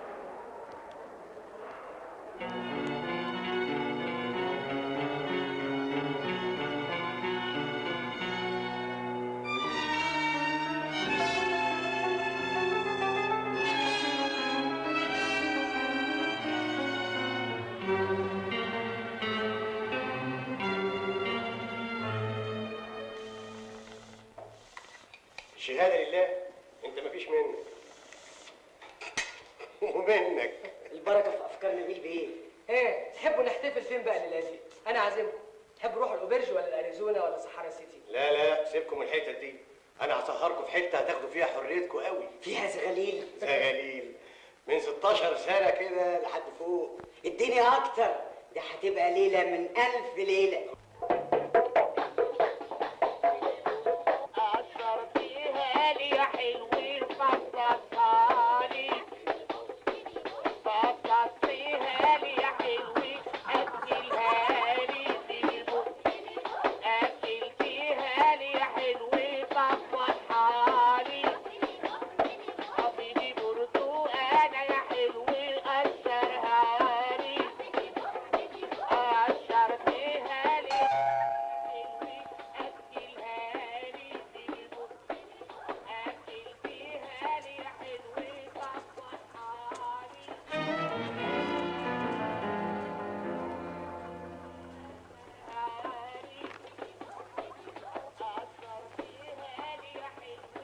خليه يدخل قدام الرجاله. ما تلعب يا ابو المواشي. اخبار اللحمه ايه؟ بركة أنفاسكم يا فندم، أنا مستعد الليلة أفطر للصبح، بس كيلو اللحمة يوصل ل5 جنيه. اهلا وسهلا. اهلا يا لولا. تحت امركم. في بالساعه، في باليوم، في بالشهر. مفيش مؤبد. أنا عايز أبنيه. يبقى انت بقى تيجي معايا. اتفضل. اتفضل. مساء الخير. مساء النور، يا اهلا اهلا. مساء الخير يا حسن بيه. ازيك يا مصطفى بيه؟ زي ما انت شايف خسران على طول. اهلا اهلا بست الكل.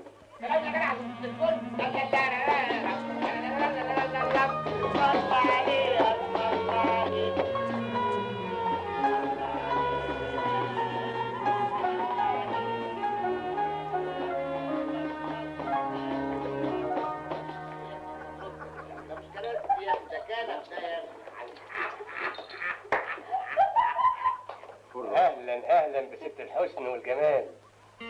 ضيفي نبيل بيه، ست سونيا. شرفت يا نبيل بيه. ايه مش عايز تسلم ولا ايه؟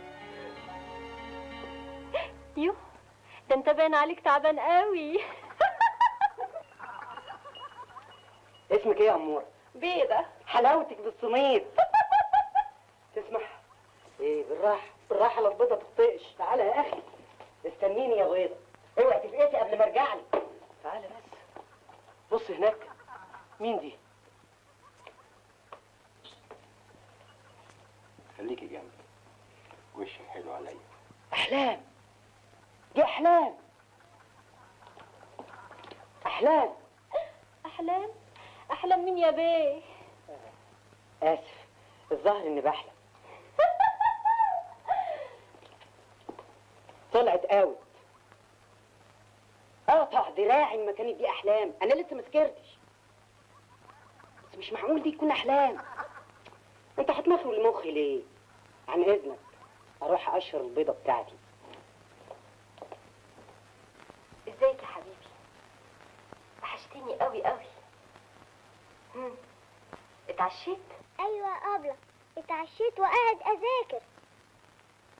هتتاخري كمان النهارده؟ لا مش هتاخر. طيب اخلص مذاكرتي وانام انا بقى. طيب تصبح على خير.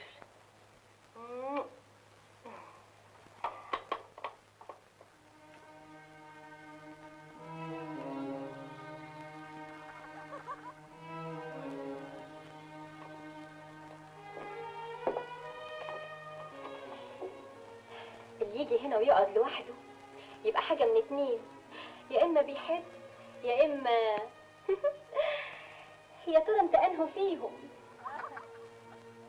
بقولك إيه، تعالى معايا. مودياني على فين؟ تعالى بس. ادي البيضة وادي اللي سلقها وادي اللي قشرها وادي اللي كلها. هاكلك امتى يا بيضة؟ أما تبيض باين عليك بتحب. ياه الدرجة دي؟ يا ترى هي بتحبك قد ما بتحبها؟ احكي لي. انت اسمك ايه يا عموره؟ انا اسمي نجفه. نجفه؟ اوعى حد يعلقك. يقول لك متجوزه واحد في السلك الكهربائي. هيكلفه 10 لومر. بس بيقولوا عليه غني قوي. غني مين يا راجل؟ ده بيخمها، هتيجي طالبه بالفلوس بعد الجواز هيديها في اليوم باريزه. وتشتكي في المحكمه يقول لها ما معيش فيوز. ازاي؟ عليا انما يوم ما هيطلعها ما هيجيب المأذون. عارف هيعمل ايه؟ هيشيل التوصيله. ولما عرفت الحقيقة جريت على السجن وعرفت انها خرجت، ومن يومها وانا عايش على امل ان الاقيها. اقطع دراعي ما كنتيش احلام. اصلها تشبه لك قوي لدرجة انه فاكرني هي. انا نفسي مش قادر اصدق انك مش هي. بس زي ما بيقولوا قلب المحب دليل، وانت اذا كنت بتحبها صحيح مش ممكن تشك بينها وبين واحدة غيرها مهما كان الشبه بينهم، مش كده؟ لسه فاكرني هي؟ احلام، انت احلام. اخس، سقطت في الامتحان. مش ممكن، انت احلام. يبقى ما بتحبهاش. ما هو عندك حق، بقى معقولة واحد زيك من عيلة غنية وساكنة في الزمالك يحب واحدة زيها من عيلة فقيرة وساكنة في بولاق؟ انا عمري ما حسيت باي فرق بيني وبينك. قصدك بينك وبينها؟ كفايه تعذيب ارجوك، كفايه. ولما انت بتحبها للدرجة دي ازاي صدقت انها سرقت؟ الظروف، كل الظروف كانت ضدها، وكمان ما كنتش اعرف حقيقة ابويا. اي واحد في مكاني كان ممكن يعمل ايه؟ ثانية. طيب عن اذنك لحظة.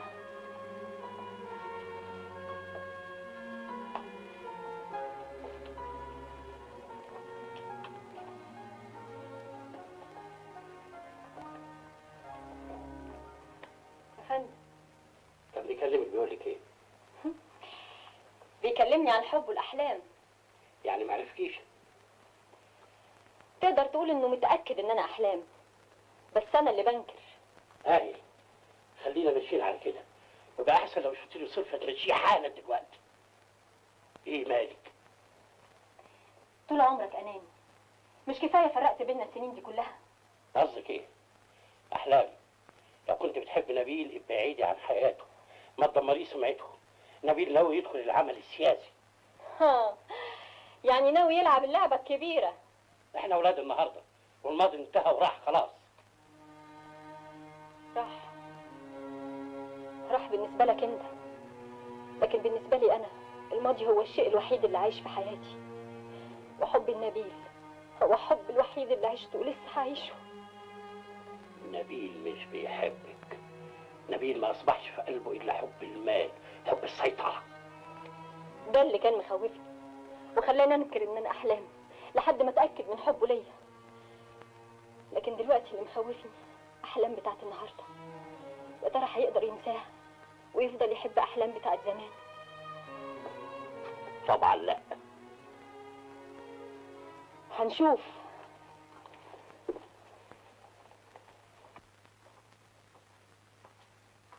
متأسفة اتأخرت عليك. لا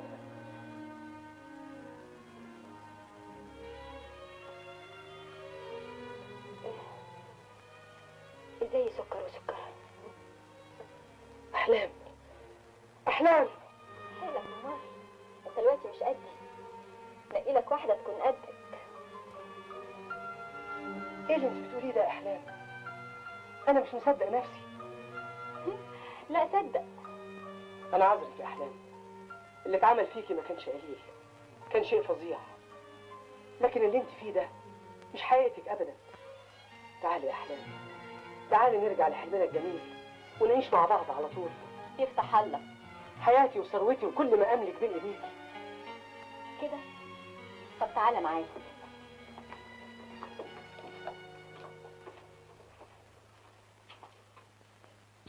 جاي.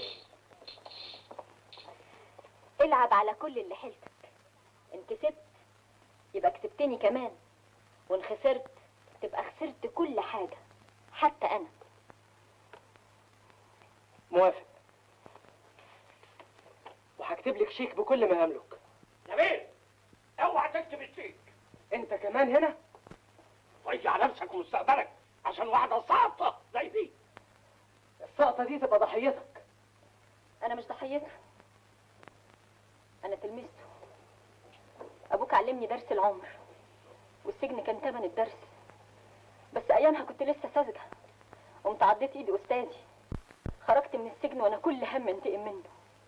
حرقت المخزن ودخلته السجن زي ما دخلني. انت؟ لكن قدرت تطلع منه زي الشعره من العجين. واتعلمت اول درس اني مش ممكن هقدر عليك طول ما انا شريفه. والنهارده انا اللي بتقول عليا ساقطه اقدر اوديك حته ابعد من السجن. لكن هستفيد ايه؟ كده بستفيد منك كل ليله على ترابيزه القمار. ها نويت على ايه؟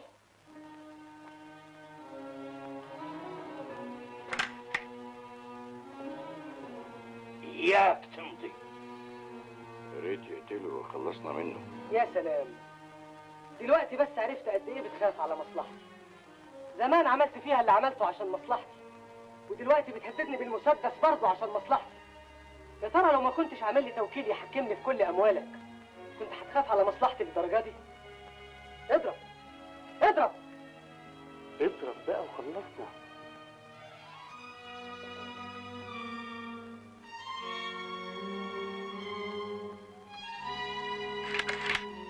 لا يا نبيل، سيب له كل حاجه. اخص الله يلعنك. قوم بينا قوم.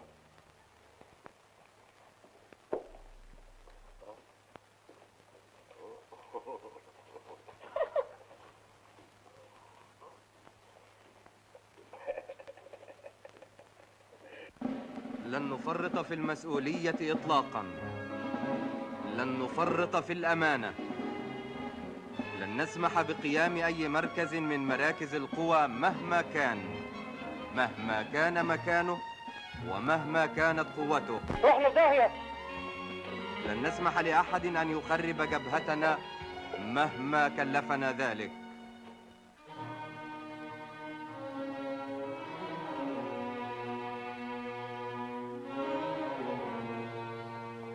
ايه يا اخوان؟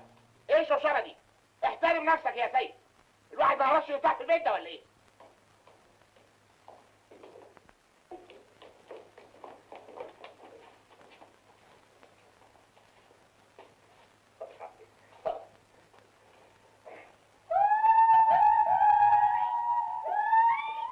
لن تكون هناك أبداً زوابع تقف في طريق المسيرة. ستبقى مصر بإرادة الله القلعة الثابتة الحصينة التي لن ينال منها أحد أبدا، لا من الداخل ولا من الخارج، بإرادة هذا الشعب.